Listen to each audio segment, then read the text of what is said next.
Welcome back to the Tradesman channel, everybody. Today we're going to be showing you how we go from this hunk of 1080 steel. This was a piece of a DOT plow cutting edge. So it starts off 5/8 thick by 1 inch wide, 12 inches long. So we're going to go from this to a rough blank forged out. If you guys can see that all right. I know it's blends in. And eventually down to this. This is all still in the rough form. So that's what we're up to. I'm going to take you right through the process from starting the coal forge to pounding that piece out, to drawing out the reins, to getting our first rough grind on there, to bending our reins, and so on and so forth. We have a few of these ready to go. That's one reason I haven't been doing a lot of videos, is I've been out here pounding these out, trying to get a stockpile to get listed on the website. We're going to start with 10. When the first 10 get made, they're going to go up on the website. If they all sell, I'll make 10 more. And we're also going to be learning our way through making socketed chisels and things like that for the big timber framing slicks, firmer chisels, stuff of that nature. And hopefully eventually we graduate on to hewing hatchets, hewing axes, things like that. But that's a little bit down the road. Let's perfect our game with all this other stuff first. So anyway, stay tuned. I hope you enjoy it, and we'll catch you on the other side of it all.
Well, there you go, folks. So you guys pretty much see the roughing out of one of these draw knives start to finish. We have a couple roughed out.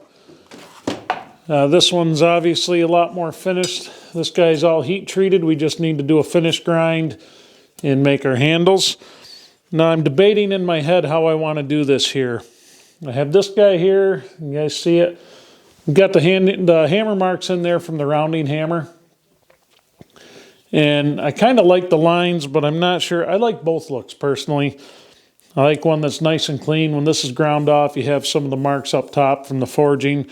Kind of gives it, if you're going for a hand-forged look in the tools, it's kind of nice to see some of the signs that this thing actually was pounded out on an anvil. Now, I'm not as good with the hammer yet. There's a lot of blacksmiths out there who can get this shape, who can get everything with the hammer and do very minimal grinding. I'm not there yet, and I have a long ways to go to get to that point, but we're going to work on it. You know, it's like anything else you try. It's the timber framing, the woodworking, anything else that we're into here.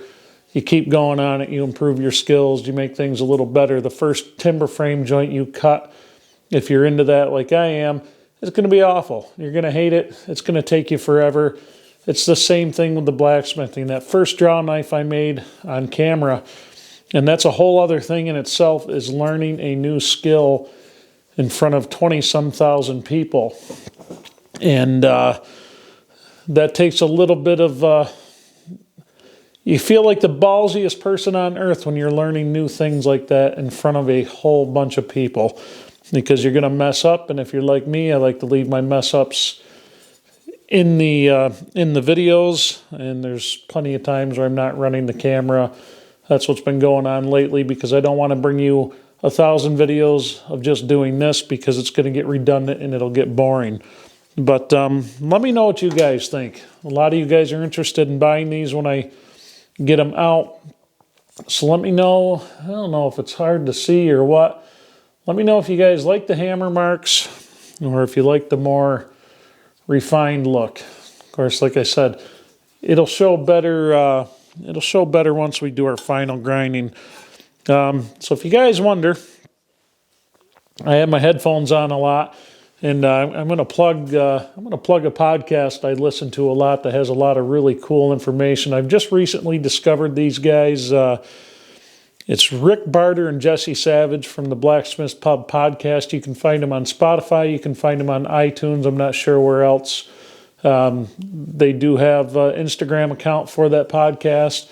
And if you want to listen to some really interesting interviews that goes way beyond knife makers and things like that, just covers all facets of the forging process. It covers the art side of it, the architectural side of it, just a lot of just BSing amongst people who do this kind of thing for a living, and they do it every day, or just the hobbyists. Those guys are phenomenal, and they are very, very accessible. I sent a few messages back and forth with Mr. Savage on there, and I tell you, one of the most accessible people I think I've run into yet on the interwebs. The guy responds, has a conversation. It's really hard to find out there when you're so inundated with people in your face all the time. I shouldn't say in your face, but it's hard to find the time to respond to the level that you should. I mean, I have trouble keeping up with my comments now. There's so many of them. It just gets harder and harder to keep up with them. But those guys do a really phenomenal job. They've had some good guests like, Jesse James, the guy from... does a lot of fabricating and stuff. He's had quite a few shows over the years on History Channel. I'm not sure, maybe even on the Discovery Channel, the West Coast Chopper guy. But anyway, that's where we're at. That's what we're up to.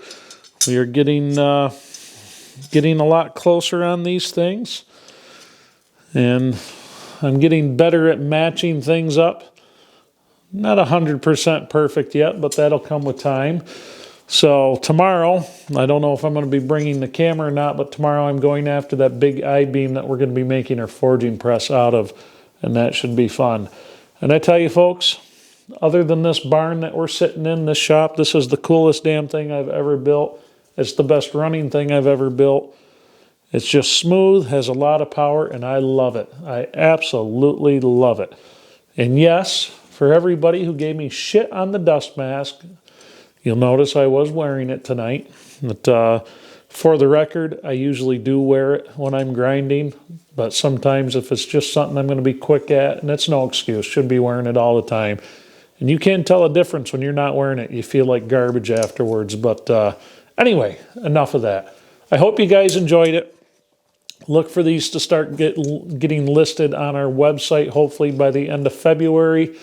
As I get them made and get handles on them, and we're going to have to do some leather work, get some sheaths made, because I can't send something razor sharp out just in a box for somebody to get their hands in. Plus, it's more finished with a leather sheath. So we'll try our hands at learning that stuff. So thanks for watching, everybody. I hope you enjoyed it. Check out the Blacksmiths Pub podcast. You might really enjoy that. Again, iTunes and on Spotify. Those guys are really good.